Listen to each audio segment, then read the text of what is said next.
السلام عليكم اخوة حبايبي. في البداية مليون مبروك للمنتخب المغربي الاسود، الكورة الحلوة يعني المنتخب المغربي بعد الفوز على المنتخب المصري المهلهل كرويا 1-0 ووصول المنتخب المغربي الى نهائي البطولة عن جدارة واستحقاق، ويستحقها المنتخب المغربي. شوف انا مصري وبقول لك المنتخب المغربي يستحق اللقب عن جدارة واستحقاق، لان هو ده نتيجة الاداء وده نتيجة الناس اللي بتبذل مجهود. شوف المنتخب المصري المهلهل بقياده واحد ما بيفهمش في الكوره حرفيا، اسامه نبيه صاحب التصريحات وصاحب عدم النزاهه كالنادي اللي بيشجعه. على الجانب الثاني بنشوف المغرب من البدايه للنهايه كل حاجه حلوه. شفنا منتخب ال17، منتخب ال20، كل المنتخبات، كل الالعاب حاجات محترمه، في دراسه بيتم تعيين مدربين محترمين، بيتم الاهتمام باللعيبه بكل حاجه. مش انا منتخب مصري ابن خالد بيبو، مره ابن سيد عبد الحفيظ، ومره مش عارف ابن مين، ومره ابن حازم وغيره.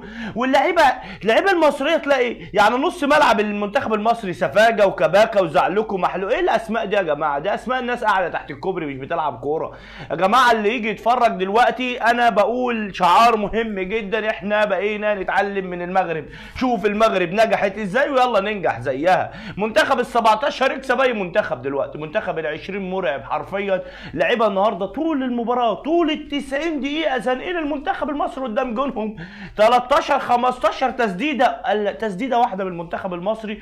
كل حاجة بتقول ان المنتخب المغربي هيكسب. الموضوع مش محتاج ان كنا نبقى قاعدين مثلا بنقولوا مثلا في حاجة، مفيش الكلام ده. لحد الدقيقة 77 الكرة اللي اتلعبت عرضية والراجل خدها وسط كل المدافعين وحطها في سقف الجون. احنا بنتكلم ان انت في استقبال الهدف، خلاص الهدف جاي خلاص. ما هو نتيجة السيطرة والضغط وكل حاجه للمغرب، ما طبيعي الهدف جاي. الموضوع كان مساله وقت، وفكره انك تخسر ب1-0 بس دي حاجه حلوه على فكره.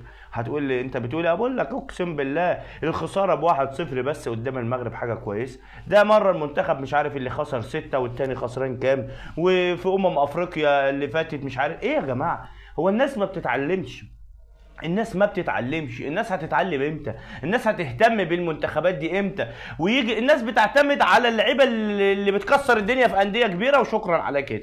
اما تبدا تحضر مفيش الكلام ده. على الجانب الثاني المنتخب المغربي ما شاء الله رب العالمين حاجه محترمه جدا. فريق من اول حارس المرمى لحد اسماعيل العود ما شاء الله مكسرين الدنيا. خط دفاع منظم محترمين، لعيبه عندها اصرار تركيز بيلعبوا كوره، لعيبه عندهم جمل. على المنتخب المغربي بتلاقي الكرة بتتدرج نص ملعب، جانب يمين، جانب شمال، عرضيات، تسديدات، انفرادات، في جمل، في شغل، في كوره. هي دي الكوره، مش الكوره بتاعتك اللي هو دافع طول ال90 دقيقه. ما اعرفش اصلا اسامه نبيه بعد الهزيمه امام سيراليون 4 قعد ليه؟ هو قعد طبعا تحصيل حاصل والظروف خدمتنا وتاهلنا وكسبنا ركلات جزاء غانا، وبعد كده وقعنا في المنتخب المغربي في نصف النهائي، ورسميا المنتخب المغربي سيلعب النهائي امام جنوب افريقيا. اتمنى من كل قلبي ان تكون البطوله مغربيه، طبعا لازم تبقى البطوله مغربيه.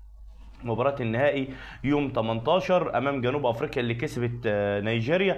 فان شاء الله رب العالمين البطولة لصالح المنتخب المغربي، لان حرفيا يستحقها عن جدارة واستحقاق. وان لم يستحقها فعلى الاقل اكيد مش هنبقوا مبسوطين لو جنوب افريقيا خد البطولة، بالعكس ده هنبقى زعلانين. نتمنى ان البطولة ما تطلعش من المغرب، رغم ان البطولة في قلب مصر والمباراة ما بين مصر وما بين المغرب عملت اداء حرفيا ممتع على المنتخب المصري اللي كان النهارده لا حول ولا قوه، ولا عارف يطلع ولا عارف يتقدم ولا عارف يعمل حاجه، متنيلين بنيله ولاعيبه ما عندهاش دم. بصراحه اللعيبه دي لازم تقعد تتعلم من المنتخب المغربي ولاعيبه المنتخب المغربي ثم مسؤولين المغرب، الناس اللي اهتموا بالكوره. سنه كمان ولا حاجه يبقى في فرق بيننا وبينهم يعني سنين ضوئيه.